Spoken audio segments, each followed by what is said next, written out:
What drives me now is very much seeing New Zealand businesses do well, but a lot of them to move offshore.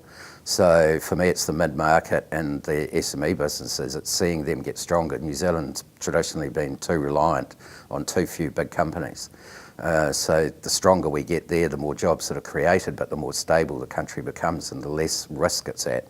So that's really what drives me, because that goes all the way through. That affects everybody, people's families, their children, everything. So that's the driver for me, is seeing New Zealand businesses do well.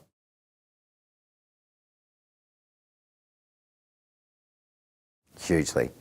If they haven't got the passion, then the business isn't going to make it. And the CEOs have got different drivers, but they will be passionate.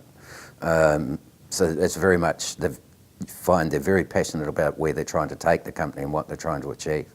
They're also, with the companies I'm working with, they're also very passionate about their own purpose as a company, and they really want to see that achieved as well. So it's more than just them. In fact, when you look at it, it's actually not about them. It's a bigger purpose that they have and that they're passionate about.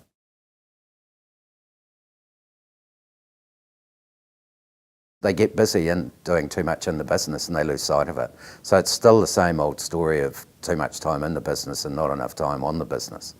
They also struggle because they haven't really had a framework in which to be able to keep it very clear for the organisation and visible. So that's part of why it gets lost, because the framework hasn't been there.